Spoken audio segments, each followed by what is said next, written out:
पुंडलीकवरदा हरिविठ्ठल श्री ज्ञानदेव तुकाराम. पंढरीनाथ भगवान की जय. माऊली ज्ञानेश्वर महाराज की जय. जगद्गुरु तुकाराम महाराज की जय. श्री भगवानुवाच लोकेस्मिन् द्विविधा निष्ठा पुरा प्रोक्ता मया नघ. ज्ञानयोगेन सांख्यानां कर्मयोगेन योगिनां. नमामि सद्गुरुं शान्तं सच्चिदानन्दविग्रहं पूर्णब्रह्मपरानन्दमीशमालन्दिवल्लभम्. नमो सद्गुरु तुकया ज्ञानदीपा. नमो सद्गुरु सच्चिदानन्दरूपा. नमो सद्गुरु भक्तकल्याणमूर्ति. नमो सद्गुरु भास्करा पूर्णकीर्ति. अखंडमंडलाकारं व्याप्तं येन चराचरं तत्पदं दर्शितं येन तस्मै श्रीगुरवे नमः. जयांची केली स्मरण होय सकळ विद्यांचे अधिकरण. तेची बंधू श्रीचरण श्री गुरूंचे ते नमस्कारो नियाता. श्री भगवानुवाच लोकेस्मिन् द्विविधा निष्ठा पुरा प्रोक्ता मया नघ. ज्ञानयोगेन सांख्यानां कर्मयोगेन योगिनां. ग्रंथराज ज्ञानेश्वरीच्या 3ऱ्या अध्यायाचं चिंतन आपण करतो आहोत आणि या 3ऱ्या अध्यायातील 3ऱ्या क्रमांकाचा हा श्लोक आहे. या श्लोकाचा अन्वय आणि अर्थ एकदा आपण पाहूयात. श्री भगवानुवाच. श्री भगवान म्हणाले अनघ मया अस्मिन् लोके ज्ञानयोगेन सांख्यानां कर्मयोगेन योगिनां द्विविधा निष्ठा पुरा प्रोक्ता. त्याचा अर्थ असा होतो श्री भगवानुवाच. श्री भगवान म्हणाले, श्रीकृष्ण म्हणाले, हे अनघ, हे निष्पाप असलेल्या अर्जुना. अघ म्हणजे पाप, अनघ म्हणजे पापरहित. हे अर्जुना तू कसा आहेस? निष्पाप आहेस, पापरहित आहेस. हे अनघ, हे निष्पाप अर्जुना, मया अस्मिन् लोके, मी या लोकामध्ये, ज्ञानयोगेन सांख्यानां कर्मयोगेन योगिनां, ज्ञानयोगानं सांख्यांचा आणि कर्मयोगानं कर्मनिष्ठांचा असे द्विविधा निष्ठा पुरा प्रोक्ता असे 2 वर्तनक्रम पूर्वी सांगितलेले आहेत. हे निष्पाप अर्जुना, मी या लोकामध्ये पूर्वीच 2 प्रकारच्या निष्ठा स्थिती सांगितलेल्या आहेत. पहिली ज्ञानयोगद्वारे आत्मज्ञान संपन्न जे लोक आहेत सांख्य त्यांची, आणि दुसरी निष्काम कर्मयोगाद्वारे सिद्धी आणि असिद्धी यांविषयी ज्यांची समत्व बुद्धी आहे अशा योग्यांची. अशा 2 प्रकारच्या स्थिती पूर्वीच या लोकामध्ये मी सांगितलेल्या आहेत, माझ्याकडून सांगितल्या गेलेल्या आहेत. या अध्यायाचे आरंभाचे जे 2 श्लोक आहेत त्या 2 श्लोकातून प्रश्न रूपानं अर्जुनानं काय केलेले आहे, आपल्या मनाची जी स्थिती झालेली आहे, द्विधा स्थिती झालेली आहे, ती भगवंतापुढे प्रकट केलेली आहे. भगवंताला तर त्यानं दूषण देखील दिलं. बुद्धिमोहयसीव मे, हे असं व्यामिश्रेने व वाक्येनं मिश्रित असे वाक्य जे बोलतोस, गोंधळून टाकणारे जे परस्पर विरोधी वचनं तू बोलतोस, आणि त्यानं जणू काही माझ्या बुद्धीला भ्रम झालेला आहे. माझ्या बुद्धीला जणू मोहात तू पाडल्यासारखं केलेलं आहे. असं काय केलं त्या भगवंताला अर्जुनानं दूषण दिलं. असं दूषण दिलेलं असलं, अगदी तो म्हणतो आहे लाजसीना महाघोरी कर्मी सुता, या भयंकर अशा या युद्धासारख्या क्रूर कर्मामध्ये मला घालताना तुला काही वाटत नाही का? हे हिंसक कर्म माझ्याकडून तू का करून घेतोस? तरी माते केवी श्री हरी म्हणसी पार्था, संग्राम करी ये लाजसी ना महाघोरी, कर्मी स्वतः. असं वेगवेगळे दूषणं त्यानं देवाला दिलेले आहेत, तरी देखील देवाला त्याच्या काही बोलण्याचा राग आलेला नाही आहे. तरी देखील देव त्याला काय म्हणतात, हे अनघ, तू कसा आहेस, पापरहित आहेस, निष्पाप आहेस. जरी तो देवाला बोलतोय असं, तरी त्याच्या मनात पाप नाही आहे, तो पापाला भीतोय. हे युद्धासारखं भयंकर कर्म माझ्याकडून घडतं आहे, त्यातून मोठं पाप होईल ही त्याला काय आहे, भीती आहे. तो निष्पाप आहे, पाप भीरू आहे, पापाला भिणारा आहेस, निर्मळ मोकळ्या मनाचा तू आहेस. भगवंत म्हणतात, मी तुझ्या बुद्धीचा गोंधळ होण्याचं काही कारण नाही. मी 2 निष्ठा पूर्वीच या जगामध्ये काय केलेल्या आहेत, सांगितलेल्या आहेत. निष्ठा नितराम स्थिती, निष्ठा निश्चयानं स्थिती, निश्चित स्थिती, त्याला काय म्हणायचं, निष्ठा म्हणायचं. म्हणजे कर्तव्य तत्परता म्हणा किंवा अनुष्ठेय तत्परता असा त्याचा काय होईल, अर्थ होईल. वर्तनक्रम असा देखील काय होईल, अर्थ होईल. आपल्या अधिकारानुरूप जे साधन आपल्याला प्राप्त होईल त्यामध्ये काय होणं, तत्पर राहणं, त्यामध्ये स्थिर राहणं, त्याला काय म्हणतात, निष्ठा म्हणतात. आणि अशा निष्ठा 2 प्रकारच्या निष्ठा मी पूर्वी प्रकट केल्या आहेत. ज्ञाननिष्ठा म्हणजे ज्ञानतत्परता, आणि कर्मनिष्ठा म्हणजे कर्मतत्परता. पुरा म्हणजे पूर्वीच काय केलेले आहेत, प्रकट केलेले आहेत. पूर्वी शब्दाचा अर्थ अनेक टीकाकारांनी पूर्वी म्हणजे सृष्टीच्या आरंभी असाही केलेला आहे. भगवंतानं ही सृष्टी निर्माण करतेवेळी त्यावेळेसच सांगून ठेवलेलं आहे. किंवा पूर्वी म्हणजे आत्ताच 2रा अध्याय त्याच्यात मी सांगितलेलं आहे.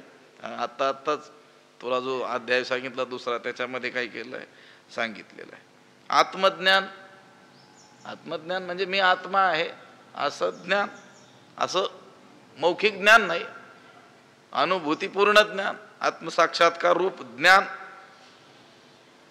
आणि त्या आत्मज्ञान प्राप्तीचं साधन, उपाय, मार्ग, त्याला म्हणायचं ज्ञानयोग. त्या ज्ञानप्राप्तीचं जे काही साधन असेल, जो काही मार्ग असेल, ज्या उपायाने ते ज्ञान मिळवलं जाईल, त्या मार्गाला म्हणायचं ज्ञानयोग. आणि तो ज्ञानयोग कोणाला सांगितला, सांख्यानाम. सांख्य म्हणजे आत्मा काय अनात्मा काय यांचा विवेक ज्याला आहे त्याला म्हणायचं सांख्य. म्हणजे ज्ञान मार्गाचा अधिकारी. त्या ज्ञान मार्गाच्या अधिकाऱ्याकरिता ज्ञानमार्ग मी सांगितलेला आहे, सांख्यानाम ज्ञानयोगेन. आणि योगीनाम कर्मयोगेन. कर्मयोग म्हणजे वर्णाश्रम विहित जी कर्म आहेत, आपल्या वाट्याला ईश्वरी इच्छेनं वर्णाश्रमानुसार जी कर्म आलेली आहेत, ती कर्म करणं कशी, ईश्वरार्पण बुद्धीनं, निष्काम बुद्धीनं करणं. ती कर्म कशी करावीत की ज्या योगे काय होईल, चित्तशुद्धी होईल, आणि तदनंतर मग ज्ञानाचा अधिकार प्राप्त होऊन ज्ञान होईल. त्याला म्हणायचं कर्मयोग असं. तो कोणासाठी सांगितला, योगी नाम, योग्यांसाठी. योगी म्हणजे कर्माधिकारी, कर्माचे जे अधिकारी, या ठिकाणी योगी शब्दानं त्यांना सांगितलेलं आहे. त्यांच्याकरिता कर्मयोग मी सांगितलेला आहे. ज्ञानाचे अधिकारी त्यांच्याकरिता सांख्य शब्द वापरलेला आहे. त्या सांख्यांसाठी ज्ञानयोग हा मार्ग मी पूर्वीच काय केलेला आहे, सांगून ठेवलेला आहे. आता अर्जुनानं विचारलंय की मला निश्चित एक सांग, आहे ना, माझ्यासाठी निश्चित कल्याणकारक श्रेयस्कर असं काय आहे ते मला सांग, असं विचारलेलं असताना सुद्धा भगवंत पुन्हा या श्लोकामध्ये 2 मार्ग मी पूर्वीच सांगितलेले आहेत असं काय करतोय, वर्णन करतोय. आता गोष्ट अशी आहे, जरी त्याला एक मार्ग सांगायचा असला तरी देखील त्याला जे प्राप्त करायचंय त्याच्यासाठी अन्य जर मार्ग असतील तर त्यांचं देखील काय करावं लागतं, वर्णन करावं लागतं. भलेही आता अर्जुन हा कर्माचा अधिकारी, कर्मण्येव अधिकार असते मा फलेषु कदाचित, मग त्याला कर्मयोगच सांगावा ना. पण तसं नाही. तो जरी कर्माचा अधिकारी असला तरी देखील कर्म आणि चित्तशुद्धी, मग ज्ञानप्राप्ती, मग मोक्ष, कारण त्याने श्रेयासंबंधी विचारलेलं आहे. श्रेय प्राप्ती म्हणजे परम कल्याण, निश्रेयस मोक्ष हा ज्ञानानेच प्राप्त होईल. पण ज्ञानाचा अधिकार कर्माने येईल. आत्ता हा ज्ञानाधिकारी नसल्यामुळे त्याला ज्ञान सांगणं उचित नाही. म्हणून ज्ञानाचा अधिकार येण्याकरिता याला कर्ममार्ग सांगावा लागेल. पण त्या कर्ममार्गाचं वर्णन करण्याबरोबरच ज्ञानमार्गाचं देखील वर्णन करावं लागतं. हा एक नियम आहे. आता गोष्ट अशी आहे की निष्ठा, भगवंत म्हणतोय द्विविधा निष्ठा, दोन प्रकारच्या निष्ठा मी पूर्वीच काय केल्या आहेत हे अनघ सांगितलेल्या आहेत या लोकांमध्ये. पण गोष्ट खरी अशी आहे की मार्ग एकच, आत्मसाक्षात्काराचा मार्ग एकच, तो म्हणजे ज्ञान.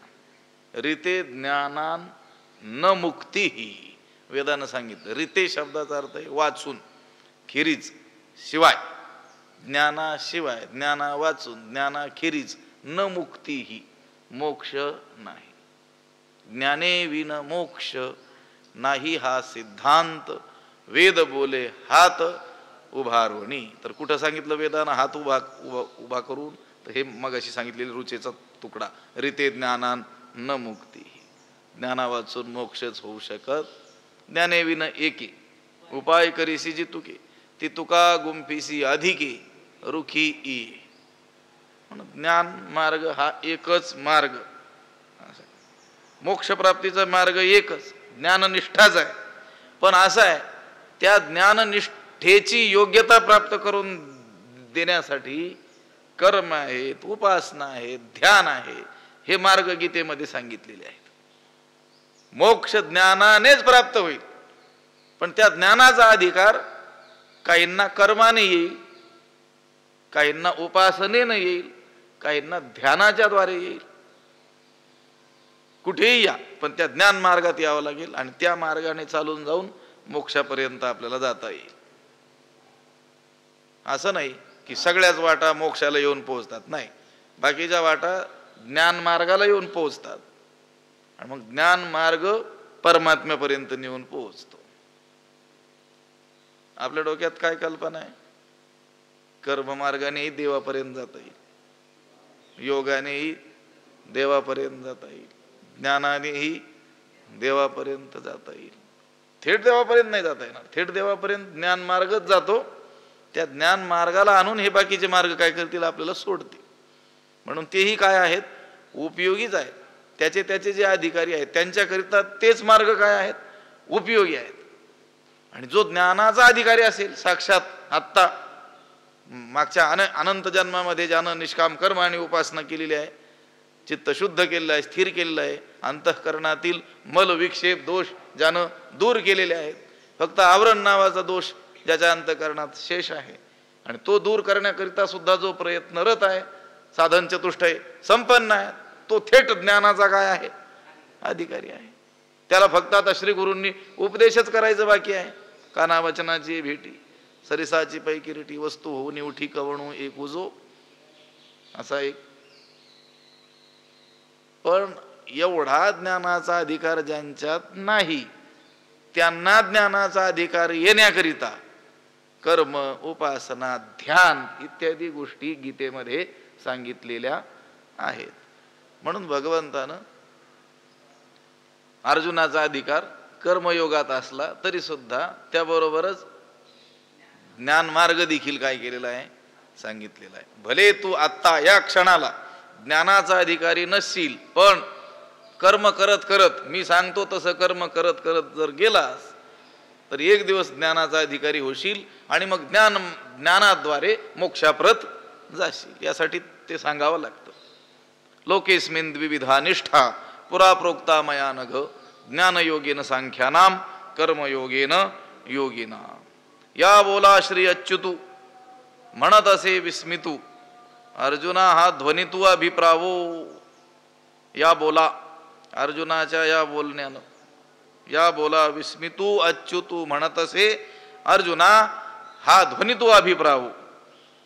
या बोला, या भाषणानं, अर्जुनाच्या या बोलण्यानं विस्मितू अच्युतू. विस्मित म्हणजे चकित झालेले, अच्युत म्हणजे श्रीकृष्ण. अर्जुनाच्या बोलण्यानं आश्चर्यचकित झाले श्रीकृष्ण आणि म्हणाले, काय म्हणाले? अर्जुना हा ध्वनी तू अभिप्राव. मागच्या बोलण्यातील माझा हा अभिप्राय जो आहे ना, तो थोडासा ध्वनीत आहे, गूढ आहे, म्हणून तुला नीट समजलेला नाही. हे मी माझं मनोगत थोडक्यात असं सांगितलेलं आहे, ध्वन्यार्थानं सांगितलेलं, अगदी पूर्ण असं स्पष्टीकरण केलेलं नाही, थोडक्यात मी सांगून गेलेलो आहे. अर्जुनाचं हे मागचं बोलणं भगवंतानं ऐकलं आणि ते चकितच झाले. आपण जे अर्जुनाला सांगितलं ते त्याच्या ध्यानात आलं नाही. एवढंच नाही, ध्यानात आलं नाही एवढंच नाही, तर त्याची दिशाभूल झाली आणि तो रागावून आपल्याला काय होऊ लागला, बोलू लागला. हे पाहून भगवंत काय झाले, विस्मित झाले आणि आपल्या सांगण्याचा त्या अर्जुनावर असा विचित्र विपरीतच काय झालं, परिणाम झाला असं भगवंताला वाटलं. पण अर्जुनाच्या बोलण्याचा काही राग मात्र भगवंताला आलेला नाही, पण विस्मय वाटला, विस्मित चकित झाले. अर्जुन एवढा महाबुद्धिवान असून सुद्धा याला हे मी सांगितलेलं लक्षात कसं आलं नाही. त्यानं हे लक्षात घ्यायला पाहिजे होतं की जरी मी कर्माचीही स्तुती केलेली असेल आणि ज्ञानाचीही स्तुती केलेली असेल तरी यानं लक्षात घ्यायला पाहिजे होतं की मी कोण आहे, ज्ञानाचा अधिकारी आहे. हा कर्माचा अधिकारी आहे, मी काही ज्ञानाचा अधिकारी नाही. पण याच्या लक्षात हे कसं आलं नाही, हे पाहून भगवंताला काय वाटला, विस्मय वाटला. आणि ते म्हणाले की अर्जुना हा ध्वनी तो अभिप्राय, हा माझ्या मागच्या बोलण्यातील जो अभिप्राय हा थोडासा काय आहे, गूढ आहे, म्हणून तुला नीट समजलेलं नाही. मी थोडक्यात तो काय केलेलं आहे ते सांगितलेलं आहे. जे मला खरं तर तुला काय सांगायचंय, कर्मयोगच सांगायचा आहे. तू कर्माचा अधिकारी असल्यामुळं तुझ्यासाठी कर्मयोगच सांगणं काय आहे, उचित आहे. ज्ञान योग देखील थोडासा मी काय केला, स्वभावतः प्रसंगतः मी काय केला, सांगितला. असं आहे. तुला मात्र मला सांगायचंय काय, कर्मयोगच सांगायचं, म्हणजे बुद्धियोगच सांगायचंय.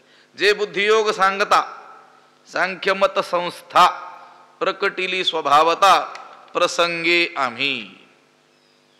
जे बुद्धियोग सांगता आम्ही सांख्यमत संस्था स्वभावता प्रसंगे प्रकटिली.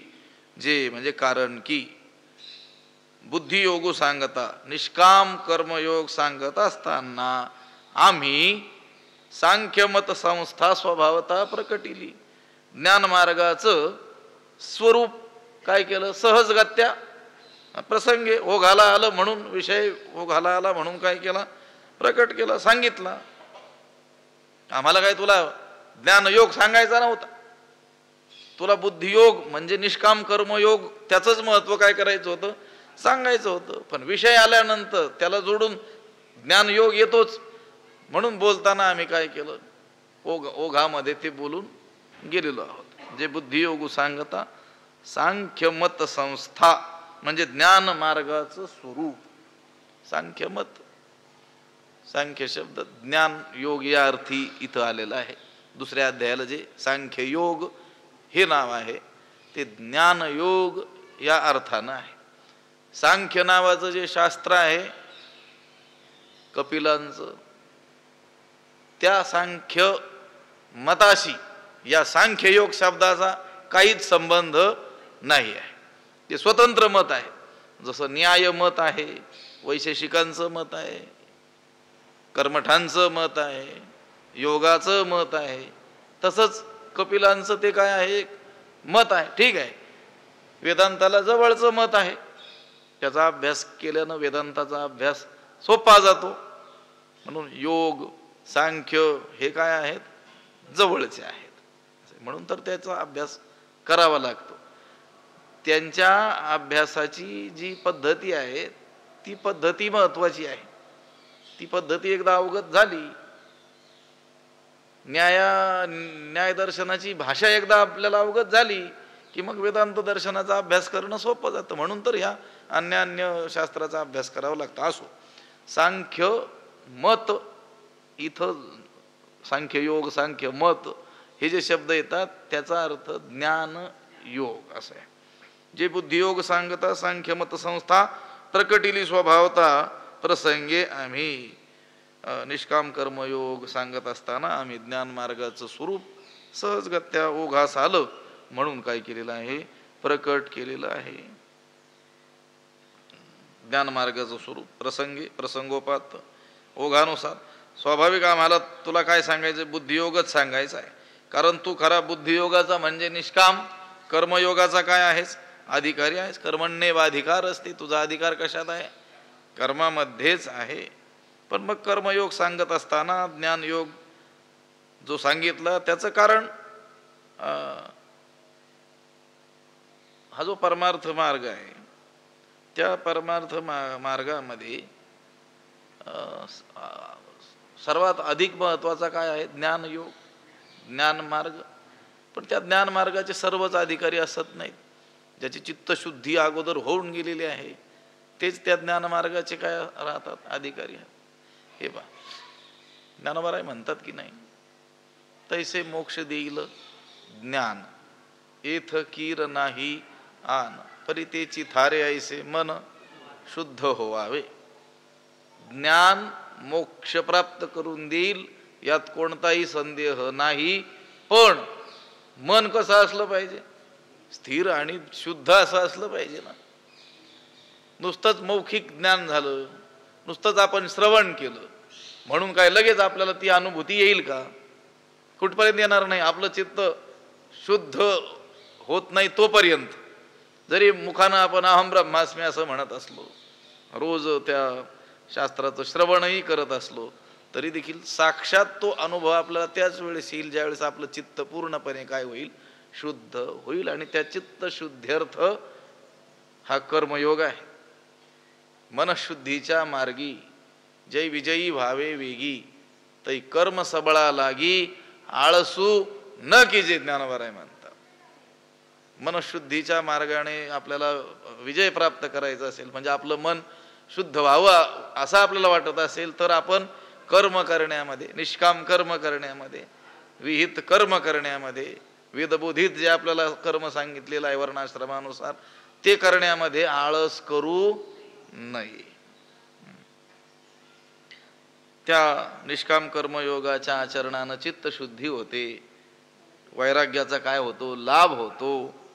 आणि त्यामुळं बुद्धी काय होते, आत्म्यामध्ये स्थित होते. याचाच अर्थ ते ज्ञाननिष्ठ होतात. जे कर्मनिष्ठ आहेत तेच कालांतराने काय होतात, ज्ञाननिष्ठ होतात. आणि त्यामुळं त्यांना आत्मसाक्षात्कार रूप ज्ञान प्राप्त होतं आणि या जन्मबंधापासून मुक्त होतात आणि निरामय अशा परमात्मा पदाला काय होतात, ते प्राप्त होतात. आपण बघून आलो की नाही विषय. मग निरामय भरित पावती पद अच्युत ते बुद्धियोग युक्त धनुर्धरा. बुद्धियोग युक्त निष्काम कर्म करणारे ते लोक त्या निरामय भरीत आणि अच्युत पदाची काय करून घेतात, प्राप्ती करून घेतात. पण अशा या क्रमानं बरं का.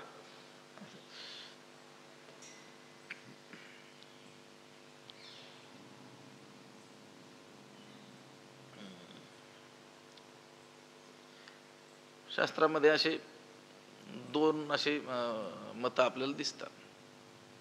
भगवान भाष्यकार ज्यांचं अनुसरण ज्ञानोबारायांनी केल्याचं ज्ञानोबारायांनीच सांगितलेलं आहे. भाष्यकारा ते वाट पुसतो असं म्हटलेलं आहे. ते भगवान भाष्यकार हा क्रम मानतात. कर्माच्या द्वारे चित्तशुद्धी आणि ज्ञानाने मोक्ष, याला क्रम समुच्चय म्हणतात. हा शब्द आहे, क्रम आहे, टप्प्याटप्प्याने. आणि काही शास्त्रकार समसमुच्चय मानतात. कर्मानेही मोक्ष, ज्ञानानेही मोक्ष, ते ध्यानानेही मोक्ष. आपल्याला ते जरा बरं वाटतं. ते उदाहरण देतात. एका ठिकाणी डोंगरावर जाण्याकरिता कोणत्याही वाटेनं गेलं तरी तिथं जाता येतं. मग आपल्याला वाटतं ईश्वराकडे जाण्याचे हे काय आहेत अनेक मार्ग. ईश्वराकडे जाण्याचा एकच मार्ग ज्ञान मार्ग.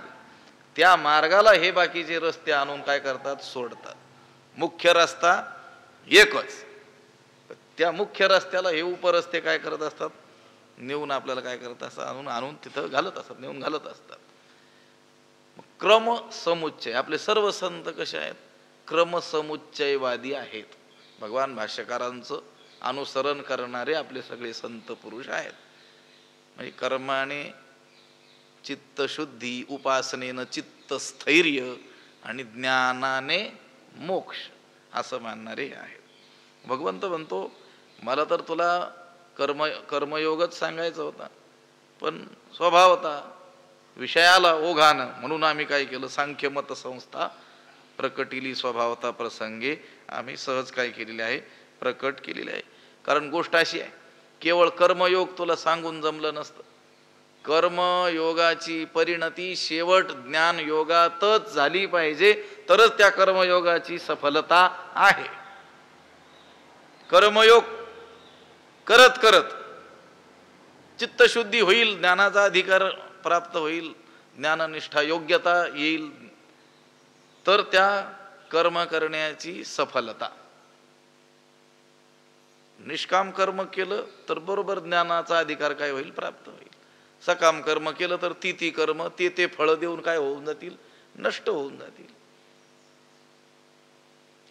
इहलौकिक फळ म्हणा किंवा पारलौकिक स्वर्गाधिकांच्या अपेक्षेनं सकाम कर्म केलं तर स्वर्गादी लोकांतर प्राप्त होतील, पण मग ते फळ देऊन ती कर्म काय होतील, नष्ट होऊन जातील. पण तीच कर्म निष्काम बुद्धीनं केली तर चित्तशुद्धी होईल आणि ज्ञानाचा अधिकार काय होईल, प्राप्त होईल.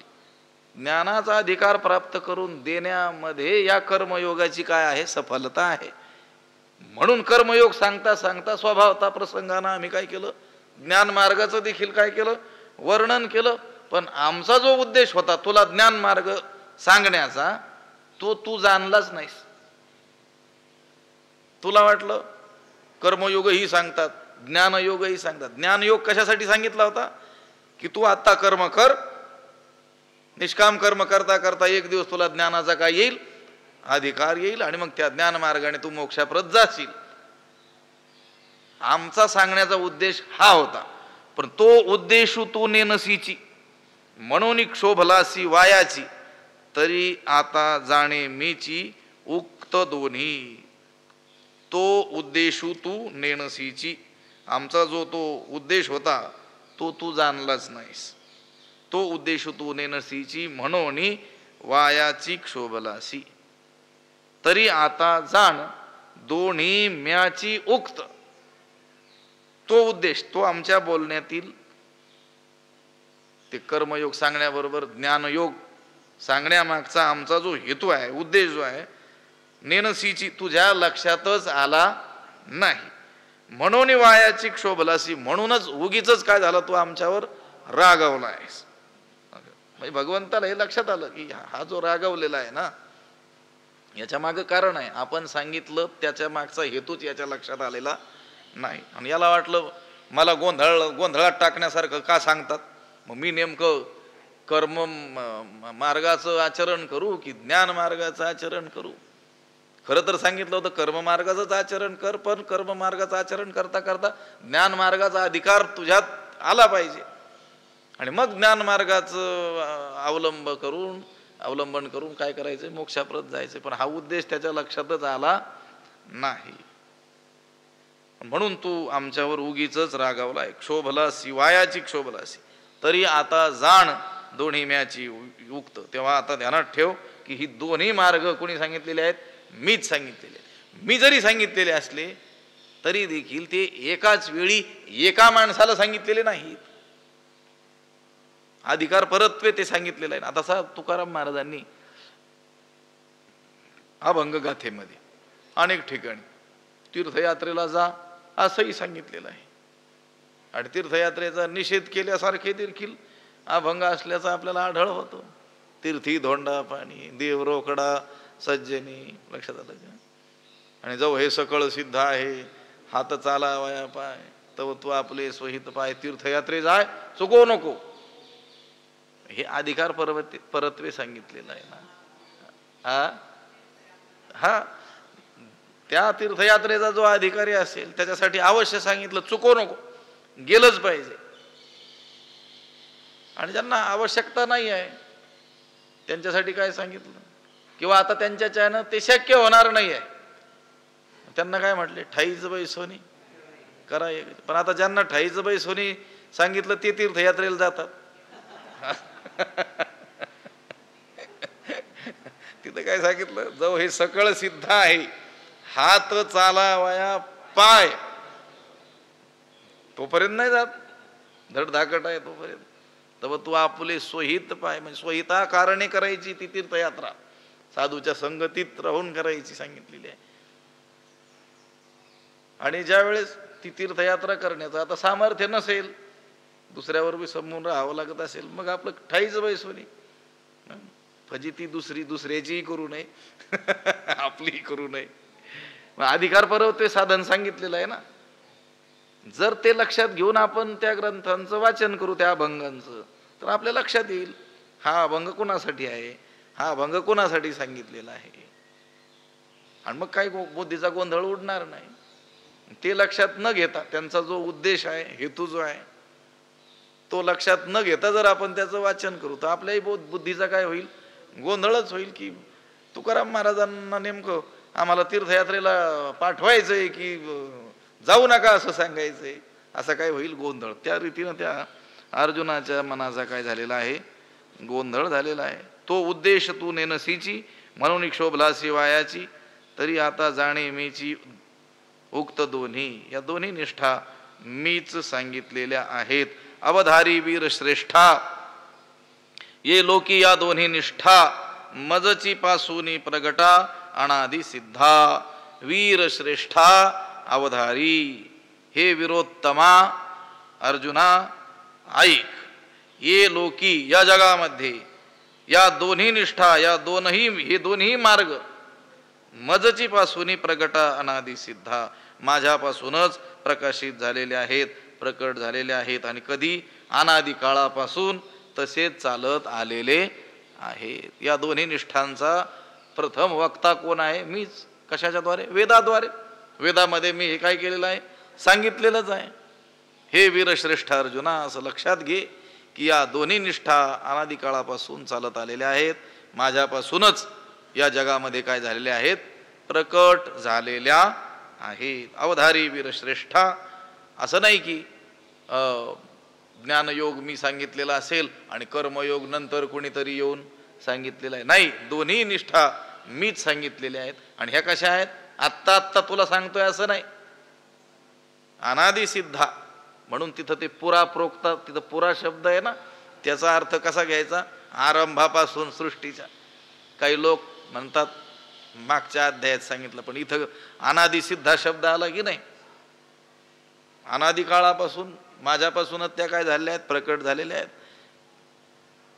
काय काय नाव आहेत त्या निष्ठांची, ते म्हटलं निष्ठीजे, जे ओळखी सवे पाविजे, तद्रूपता एक ज्ञान योगू म्हणिजे, जो सांख्य अनुष्ठिजे, जे ओळखी सवे तद्रूपता पाविजे.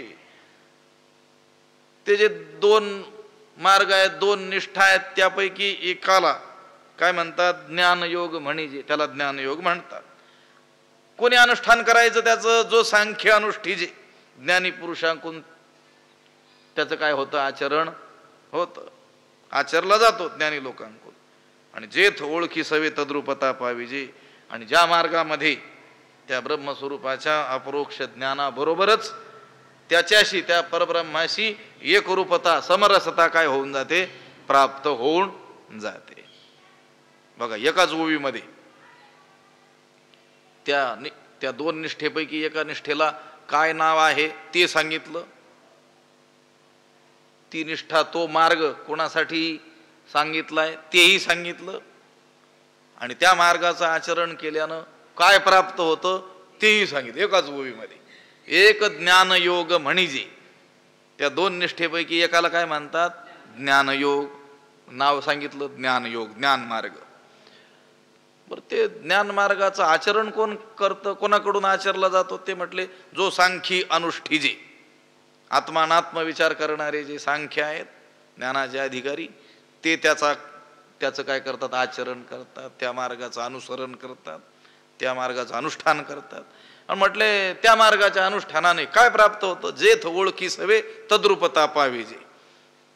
ज्या अनुष्ठानानं आत्मसाक्षात्कार झाल्याबरोबर, त्या परमात्मा स्वरूपाची ओळख झाल्याबरोबर काय होतं, तो जीव तो त्या मार्गाचं अनुष्ठान करता तो ज्ञानमार्गी काय होऊन जातो, ब्रह्मरूपच होऊन जातो. चिंतने चिंतने तद्रूप होऊन जातो तो. एक ज्ञानयोग म्हणजे जो सांख्य अनुष्ठीजे, जे ओळखी सवे पाविजे तद्रूपता. म्हटले दुसऱ्या मार्गाचं नाव काय, थोडक्यात पुढे जाऊया.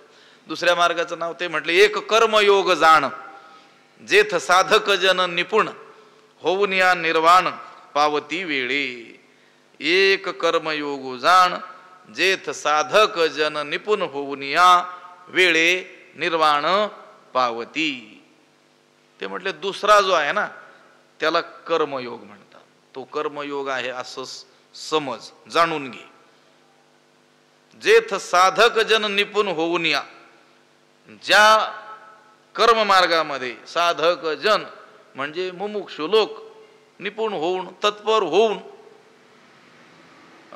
वेळे निर्वाण पावती, बऱ्याच कालावधीनं परमगतीला काय होतात, मोक्षाला काय होतात, प्राप्त होतात. ज्या मोक्षाला हे ज्ञानयोगी लगेच प्राप्त होतात, जे ओळखी सवे पाविजे तद्रूपता. त्या श्रीगुरूंनी त्या परमात्मा स्वरूपाची ओळख करून दिली की लगेच ते त्या स्थितीला प्राप्त. काना वाजनाचे भेटी सरिसाची पै किरीटी, वस्तू होऊनी उठी कवणू एकूजो. त्याच क्षणाला ते ज्ञानयोगी ज्या स्थितीला, ब्रह्मस्थितीला प्राप्त होतात, परमगतीला मोक्षाला प्राप्त होतात, त्याच मोक्षाला हे कर्मयोगी देखील प्राप्त होतात. पण वेळे वेळे वेळे शब्द आहे. आणि तिथं काय शब्द आहे, ओळखी सवे. ओळख करून दिली की लगेच ब्रह्मस्वरूप होऊन जातात. आणि इथं वेळे, मग वेळे किती वेळे काही सांगता येत नाही. अनंत जन्म सुद्धा लागू शकतात, तेवढा अवकाश त्याचे चित्तशुद्धी होईपर्यंत. एक कर्मयोग जाण, दुसऱ्या निष्ठेला कर्मयोग म्हणतात. ज्या कर्मयोगात साधक लोक निपुण होऊन म्हणजे सिद्धी असिद्धींच्या समत्वाविषयी काय होतात, कुशल होतात. ते कर्म फळापर्यंत जाओ की अर्धच आपल्याकडून थांबो ठाको तरी देखील ते काय राहतात, त्याविषयी सम राहतात. अशा रीतीनं ते कुशल होतात त्या कर्मयोगामध्ये. आणि वेळे निर्वाण पावती, कालांतराने मोक्षाला प्राप्त होतात. पण एकाच मोक्षाला जातात. त्या ज्ञानी पुरुषांना मिळालेला मोक्ष आणि ह्या कर्मयोग्यांना वेळाने कालांतराने मिळालेला मोक्ष, हे काय दोन वेगवेगळे मोक्ष नसतात, एकच. हे मार्ग तरी दोन्ही, परी एकवटती निदानी, जैसी सिद्ध साध्य भोजनी तृप्ती एक. हे मार्ग तरी दोन्ही, हे मार्ग जरी दोन असले परी निदानी एकवटती, परंतु शेवटी एकत्रित होतात. मोक्षाच्या ठिकाणी एकाच मोक्षाच्या ठिकाणी येऊन मिळतात, एका ठिकाणी मिळतात शेवटी. उदाहरण काय दिलं, जैसी सिद्ध साध्य भोजनी तृप्ती एकी. ज्याप्रमाणे सिद्ध भोजन म्हणजे तयार असलेलं भोजन, कोणीतरी तयार करून ठेवलेलं आहे भोजन, फक्त जाऊन काय करायचं, ताटावर बसायचं, जेवायचं. जेवून काय होणार, तृप्ती होणार. भुकेलेला मनुष्य, कोणीतरी भोजन काय केलेलं आहे, अगोदरच तयार करून ठेवलेलं, वाढलेलं आहे अगदी. आता काय करायचं, फक्त जेवायचं. जेवून काय होणार, त्याची तृप्ती होणार. कोणीतरी दुसरा भुकेलेला मनुष्य, त्याला भूक लागलेली आहे, पण भोजन काही तयार केलेलं कोणी नव्हतं, त्याला स्वतः तयार करता येत होतं, सामग्री होती, ती सामग्री घेतली आणि त्याने काय केलं, स्वतः स्वयंपाक केला आणि जेवण केलं, तर त्याला झालेली तृप्ती. आणि ते आयतं असलेलं जेवण, ते जेवलेला त्याची तृप्ती काय आहे, एकच आहे. भूक भागण्याचं जे सुख आहे जी तृप्ती आहे ती काय असणार आहे? एकच आहे. हे मार्ग तरी दोन्ही परी एकवटती निदानी. हे हा विहंगम मार्ग, पिपिलिका मार्ग. पिपिलिका म्हणजे मुंगी, हळूहळू हळूहळू तिथपर्यंत जाईल. विहंगम मत म्हणजे पक्षी. उदाहरणं आले नाहीत, इथंच आलेली उदाहरणं आलेली आहेत. एवढ्या ओव्या करूनच टाकावं लागते. हे उदाहरण कशासाठी दिलं? सिद्ध भोजन आणि साध्य भोजनानं तृप्ती एकच होते. तर तुम्ही ज्ञान मार्गाचं अनुष्ठान करत त्या मोक्षाप्रत जा, जर ज्ञान मार्गाच्या अधिकारी असाल, किंवा कर्म मार्गाच्या अधिकारी असाल तर त्या कर्मयोगाचं अनुष्ठान करत करत कालांतराने का होईना त्या मोक्षाप्रत जा. मोक्ष एकच आहे. एकाच मोक्षाला काय होतात? प्राप्त होतात. फक्त ज्ञान मार्गाचा अनुष्ठान करता जो आहे तो जणू कोणतं भोजन करतो? सिद्ध भोजन, तयार भोजन. त्याला करण्याची खटपट नाही, कोणीतरी करून ठेवलेलं आहे त्याच्या जवळच्या माणसानं. आणि हा कर्मयोगी जो आहे तो कोणाच्या ठिकाणी घ्यायचा? साध्य भोजन. त्याला ते जायचंय, अजून स्वयंपाक करायचंय, भाजी करायची, मग काय करायचंय, जेवायचं. पण तृप्ती मात्र काय होणार आहे? सारखी होणार आहे. अजून उदाहरण देतात. का पूर्वापर सरिता भिन्न दिसती वाहता, मग सिंधू मिळणी ऐक्यता पावती शेखी. का पूर्वापर सरिता पाहता भिन्ना दिसती, मग शेखी सिंधू मिळणी ऐक्यता पावती. का म्हणजे किंवा. हे सिद्ध साध्य भोजनी तृप्ती एक, हे उदाहरण ज्ञानोबा म्हणतात. किंवा आणखी एक उदाहरण सांगतो. पूर्वापर सरिता, पूर्व अपर म्हणजे पूर्व पश्चिम वाहणाऱ्या नद्या जर आपण पाहिल्या, का पूर्वापर सरिता पाहता त्या पूर्व वाहिन्या आणि पश्चिम वाहिन्या अशा असलेल्या नद्या जर आपण पाहिल्या तर भिन्ना दिसती, वेगवेगळ्या दिशेनं वाहताना आपल्याला दिसतात. आपल्याला वाटतं ही नदी तर या दिशेनं वाहते आहे, ही नदी या दिशेनं वाहते आहे. पण मग शेखी सिंधू मिळणी ऐक्यता पावती. परंतु शेवटास त्या समुद्राला मिळाल्या असता जशा काय होतात? एकरूपतेला प्राप्त होतात. पूर्ववाहिनी असो किंवा पश्चिम वाहिनी असो, जाणार कुठे? शेवटी ती समुद्राला. पण समुद्राला गेल्या की त्या काय होऊन जाणार? एकरूपच होऊन जाणार. उदाहरण कशासाठी दिलं? तुम्ही ज्ञानयोगाचं अनुष्ठान करत अगदी ओळखी सवे पाविजे तद्रूपता त्या मोक्षाला प्राप्त व्हा, किंवा ह्या कर्मयोगाचं अनुष्ठान करत करत वेळे निर्वाण पावती, कालांतराने त्या निर्वाण स्थितीला प्राप्त होतात. तसं प्राप्त व्हा. एकाच मोक्षाला काय होणार आहात? प्राप्त होणार आहात. ही दोन उदाहरणं दिली. सिद्ध साध्य भोजनी तृप्ती एकी, किंवा मग पूर्वापर सरिता भिन्ना दिसती वाहता, मग सिंधू मिळणी ऐक्यता पावती शेखी. तैसी दोन्ही मते सूचिती एका कारणाते, परी उपास्थिते योग्य ते अधीन असे. तैसी ये दोन्ही मते एका कारणाते सूचिती, परी ते उपास्ती योग्य ते अधीन असे. तैसी त्याप्रमाणे, या उदाहरणात सांगितलं आहे त्याप्रमाणे, हे दोन्ही मते, हे दोन मार्ग एका कारणाते सूचिती, एकाच साध्याचा बोध करतात. हे मार्ग जरी दोन्ही असले, सांख्यमत आणि हे कर्मयोग, हे दोन जरी मत असले तरी दोन्ही साधनं एकाच कारणाते सूचित, एकाच फळाला सुचवतात.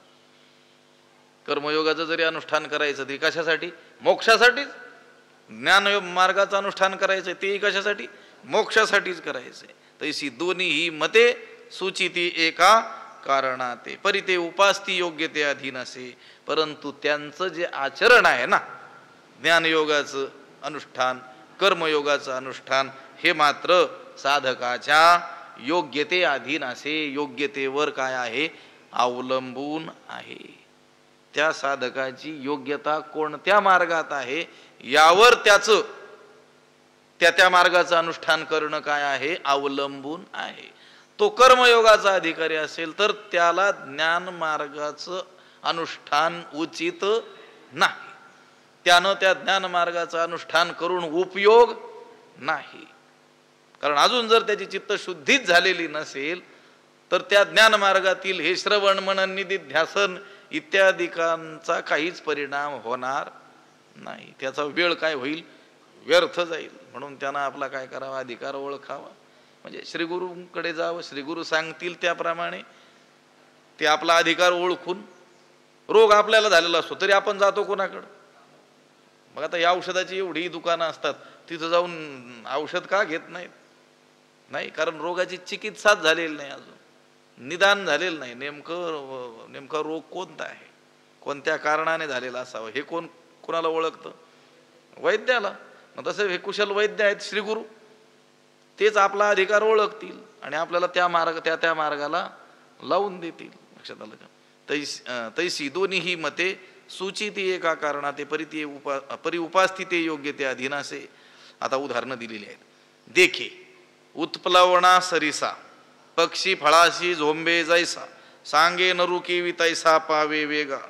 देखे जैसा पक्षी उत्प्लवना सरिसा फळाशी झोंबे तैसा नरू वेगा केवी पावे सांगे. देखे म्हणजे पहा. हे अर्जुना असं पहा की जैसा पक्षी, ज्याप्रमाणे पक्षी उत्प्लवना सरिसा उड्डाणा बरोबर फळाशी झोंबे, त्या फळाला जाऊन बिलगतो. एक उड्डाण घेतलं त्या पक्षानं, त्या फळाकडे पाहिलं झाडावर असलेल्या, काय केलं त्यानं? एक उड्डाण घेतलं, उडी सरशी कुठे गेला तो? फळाला जाऊन झोंबला. तैसा नरू वेगा केवी पावे सांगे. त्याप्रमाणे मनुष्य तितक्याच झपाट्याने कसा जाऊन पोहोचेल त्या फळाबरोबर? सांग बर, किती उंच उडी मारणारा असला तो. लांब उडी, उंच उडी वगैरे मारतात ना, किती उंच उडीमध्ये तो कुशल असला, खेळाडू असला तरी देखील सांग बर, सांगे नरू केवी तैसा पावे वेगा, तेवढ्या वेगाने फळापर्यंत पोहोचू शकेल काय? सांग बरं. नाही. मग पोहोचूच शकणार नाही का? पोहोचेल. त्या पक्षा इतक्या वेगाने नाही पोहोचणार, पण पोहोचणारच नाही असंही नाही, पोहोचेल. कसा? तो हळूहळू डाळे डाळे की तुलेनी एके वेळी मार्गाचे नि बळे निश्चित ठाकी. तो मनुष्य काय करील? हळूहळू ढाळे ढाळे म्हणजे एका फांदीवरून दुसऱ्या फांदीवर पाय ठेवीत ठेवीत की तुलेनी एके वेळी, काही वेळानंतर त्या वाटचालीच्या जोरावर मार्गाची नि बळे म्हणजे त्या मार्गक्रमणाच्या त्याच्या वाटचालीच्या बळानं, जोरानं निश्चित ठाकी त्या फळापर्यंत निश्चित पोहोचतो. म्हणजे पोहोचेल हे काय आहे? निश्चित. मार्गाचे नि बळे ठाकी हे निश्चित. त्या फळापर्यंत तो पोहोचतो हे काय आहे? नक्की आहे. पण कसा? हळूहळू ढाळे ढाळे केतुलेनी एके वेळे. त्या पक्षाला 1 सेकंद 2 सेकंद लागले असतील तिथं पोहोचायला, तर याला काय लागेल? मिनिट 2 मिनिट लागतील, पण हा नक्की पोहोचेल. हे कशासाठी सांगितलं? हे 2 उदाहरणं. पक्षाचं त्या फळाला पाहिल्याबरोबर उड्डाणाबरोबर त्याला जाऊन झोंबणं, आणि मनुष्यानं त्या फळाला पाहिल्यानंतर हळूहळू त्या खोडाकडून फांदीकडून उपफांदीकडं जाऊन पोहोचणं. हे या 2 मार्गासाठी सांगितलेले आहेत. ज्ञान मार्ग आणि कर्म मार्ग. सांख्ययोग आणि कर्मयोग. तैसे देख पावी हंगम मते अधिष्ठुनी ज्ञानाते सांख्य सद्य मोक्षाते आकळीती. तैसे देख तैसे विहंगम मते ज्ञानाते अधिष्ठुनी सांख्य सद्य मोक्षाते आकळीती. देख म्हणजे पहा. की उदाहरणं जी सांगितलीत ना त्या उदाहरणांप्रमाणे पहा. तैसे त्याप्रमाणे विहंगम मते, विहंगम मार्गानं म्हणजे पक्षाच्या गतीप्रमाणे, ज्ञानाते अधिष्ठुनी ज्ञानाचा आश्रय करून, सांख्य म्हणजे ज्ञानी लोक, सद्य मोक्षाते आकळीती तात्काळ मोक्ष मिळवतात.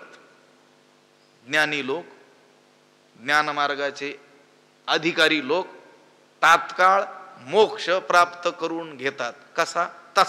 तसा कसा? या विहंगम मध्ये, विहंगम मार्गाने म्हणजे पक्षाच्या गतीप्रमाणे. त्यांच्यात तेवढं सामर्थ्य असल्यामुळं कारण त्यांनी जन्मोजन्मी काय केलेलं आहे, साधना केलेली आहे. फक्त काय होणं बाकी आहे, उपदेश होणं तेवढं काय आहे बाकी आहे. श्री गुरूंच्या मुखातून तत्वमसी महावाक्याचं फक्त श्रवण करायचंच राहिलेलं आहे. बाकीची सगळी भूमिका काय आहे त्यांची तयार आहे. तैसे देख पा विहंगम मते अधिष्ठुनी ज्ञानाते सांख्य सद्य मोक्षाते आकळीती. म्हटले मग जे कर्ममार्गी लोक आहेत, अजून ज्ञानमार्गाचा अधिकार त्यांच्यात आलेला नाही, त्यांचं ते म्हटले एर योगिये कर्माधारे विहितेची निजाचारे पूर्णता अवसरे पावते होती. येर योगिये कर्माधारे विहितेची निजाचारे अवसरे पूर्णता पावते होती. दुसरे कर्मयोगी कर्ममार्गाच्या आश्रयानं विहितेची वेदात सांगितलेले विहित जे कर्म आहेत निजाचारे वेदानं सांगितलेले आणि स्वतःला आचरण्यास योग्य म्हणजे स्ववर्णाश्रमास उचित अवसरे काही काळाने, तिथं काळाची काय आहे अपेक्षा आहे, अवसरे पूर्णता पावते होती. पूर्णतेच्या स्थितीला म्हणजे मोक्षाला काय होतात प्राप्त होतात. पण इथंही शब्द काय आहे अवसरे काही काळाने. आणि तिथं देखील शब्द आहे होवनिया निर्वाण पावती वेळे. तिथं वेळे शब्द आहे, इथं अवसरे शब्द आहे. म्हणजे कर्ममार्गी लोकांना थोडासा काय लागणार आहे वेळ लागणार आहे. किती वेळ लागणार आहे चित्त शुद्ध होईपर्यंत. जर त्याचं चित्त शुद्ध तात्काळ झालं तर लगेच तो काय आहे ज्ञानमार्गाचा अधिकारी आहे. आणि ज्ञानमार्गात गेला रे गेला की जे ओळखी सवे पावीचे तद्रूपता त्या परमात्मा स्वरूपाची आत्मरूपानं ओळख झाली की तो काय होऊन जातो ब्रह्मस्वरूपाला प्राप्त होऊन जातो. पुंडलिक वरदा हरी विठ्ठल श्री ज्ञानदेव तुकाराम पंढरीनाथ भगवान की जय. माऊली ज्ञानेश्वर महाराज की जय. विठ्ठल विठ्ठल विठ्ठल विठ्ठल. पुंडलिक वरदा हरी विठ्ठल श्री ज्ञानदेव तुकाराम पंढरीनाथ भगवान की. माऊली ज्ञानेश्वर महाराज की जय. आता विश्वात्मके देवे तोषोनी मज द्यावे पसाय दान हे. जे खळांची व्यंकटी सांडो तया सत्कर्मी रती वाढो. भूता परस्परे पडो मैत्र जीवांचे दुरितांचे तिमिर जावो. विश्व स्वधर्म सूर्ये पाहो जो जे वांछील तो ते लाहो. प्राणी जात वर्षत सकळ मंगळी ईश्वर निष्ठांची मांदियाळी. अनवरत भूमंडळी भेटो तया भूता चला कल्पतरूंचे आरव. चेतना चिंतामणीचे गाव बोलते जे अर्णव पियुषांचे. चंद्रमे जे अलांछन मार्तंड जे तापहीन ते सर्वाही सदा सज्जन सोयरे होतू. किंबहुना सर्व सुखी पूर्ण होवणी तिही लोकी. भजिजो आदि पुरुखी अखंडित आणि ग्रंथोपजीविये विशेषी लोकीये. दृष्टादृष्ट विजये होवावेजी एथ म्हणे श्री विश्वेश्वरावो. हा होईल दान पसावो येणे वरे ज्ञान देवो सुखिया झाला. येणे वरे ज्ञान देवो सुखिया झाला. येणे वरे ज्ञान देवो सुखिया झाला. पुंडलिक वरदा हरी विठ्ठल श्री ज्ञानदेव तुकाराम पंढरीनाथ भगवान की जय. माऊली ज्ञानेश्वर महाराज. जगद्गुरु तुकाराम महाराज. शांती ब्रह्म एकनाथ महाराज की जय. सद्गुरु बंशी महाराज. सद्गुरु जोग महाराज की जय.